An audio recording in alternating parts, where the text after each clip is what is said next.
want to give you an example of stress that actually took place in my life.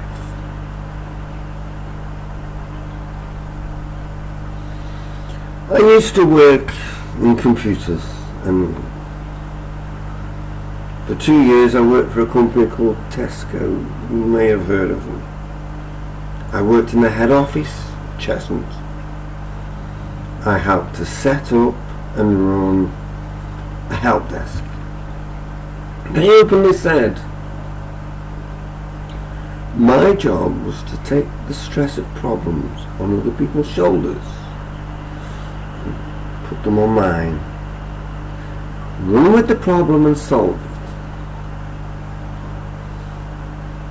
And like I've said, if you care, you'll do a good job.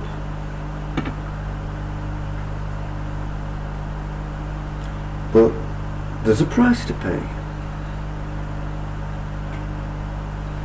because their stress is now your stress.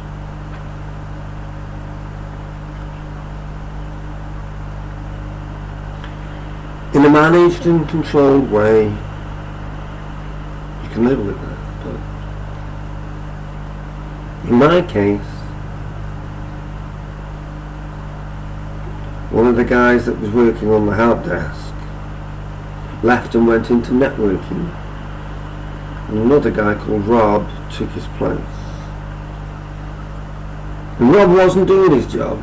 He'd been moved there because they wanted to get him off shift, because he wasn't doing his job there.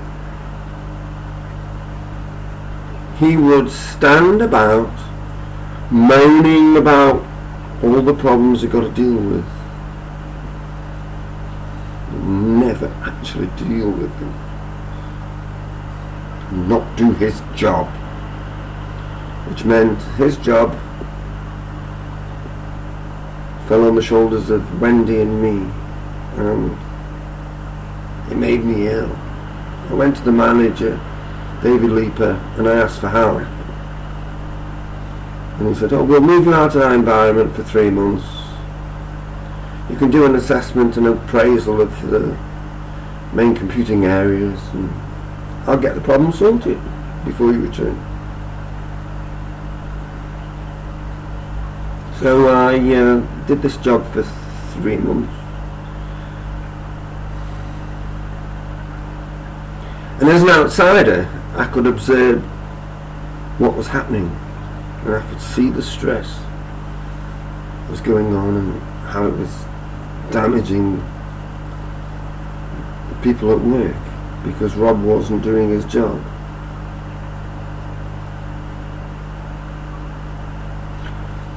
That's when I had my first fight-flight reaction. I'd arranged that I wouldn't work on my birthday, which was the Monday. And I went to bed as normal on the Thursday for my next day at work. And on the Friday morning I woke up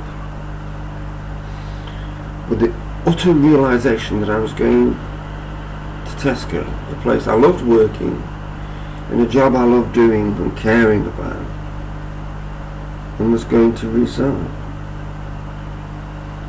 And there was nothing I could do about it. I knew this was going to happen. I drove the hour to Tesco. Instead of going to my place of work, I went into the back room and I just sat there crying, breaking down, and someone came to me and said, "What's happening?" And I said, I'm going to resign. I don't understand what's happening. I've got to resign."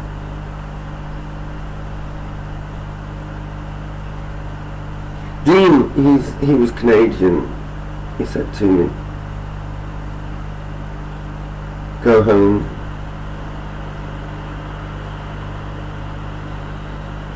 Think about it.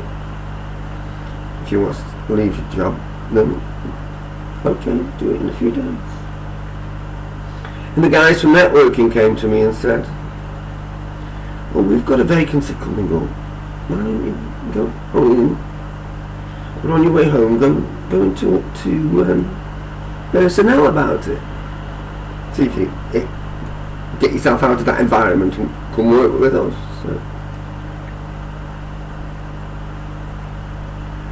So I went home, but before I went home I went to personnel, which was in a totally different place.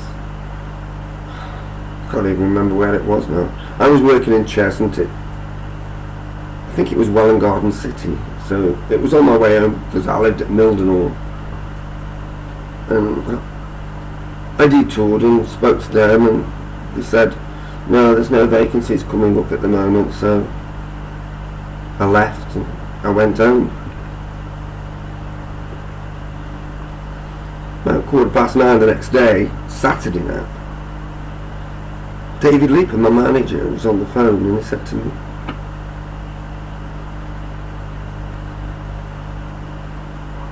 did you go see personnel on your way home yesterday?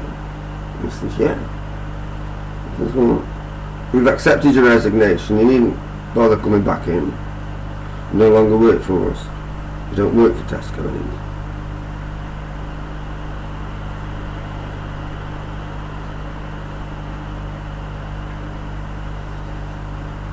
I didn't understand what had happened.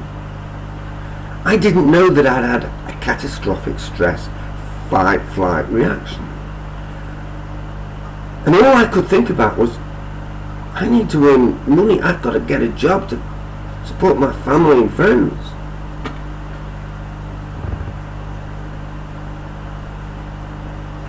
This is where things went from out of the frying pan into the fire, because I got a 3-month contract with IBM at Warwick, and it was going to be then a 12-month contract rolling over. And it was a similar job. It was sorting out network problems and dealing with issues. And there was a company called Royal Bank of Scotland that had dial-up modems, and they dial up the modems, transfer their data, and everything should work well, except that the modems that they were dealing up, IBM knew that there was a problem with these modems, but didn't hang up when they should have done.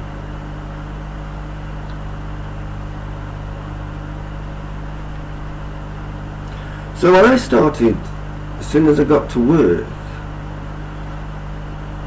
checking the modems, see if they were working all right, and if they weren't, I would be sending out an engineer to turn them off and turn them back on and basically just reset them.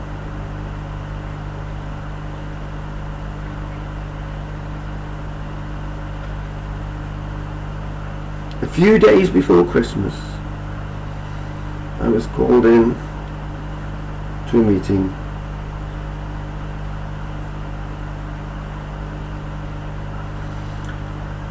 I was actually told that the level of service I was giving was far greater than they wanted to give, and if they kept me on,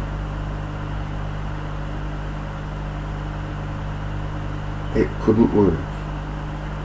I was actually sacked from a job because I gave a level of service they didn't want to give. Too high. My standards were too high for them. So a week before Christmas, boom, boom, smash, you're out of a job again. Not stress.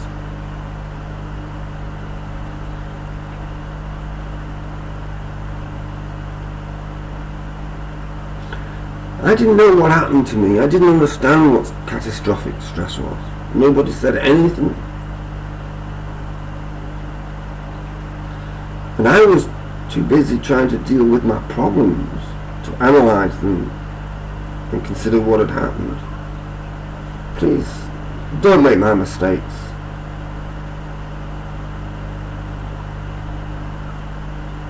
When I went to work that day to Tesco, I honestly went to work believing I was not ill.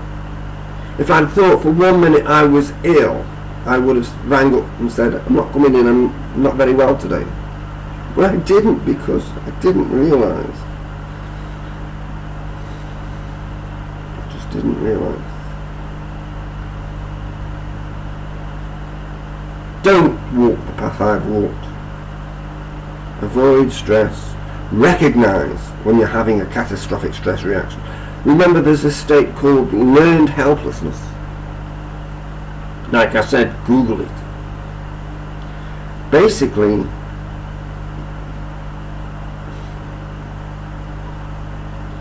you don't feel as though you can change the situation, so you just accept it and you just do nothing. You don't react. You actually stop reacting to problems. That's the stage, that's the phase you enter before you have a catastrophic stress reaction. So if you find yourself in a position where you're not reacting because you're in the phase of learned helplessness, for goodness sake, act. Change your way of life, change your life situation. If necessary, run like hell. Because you don't want a catastrophic stress reaction.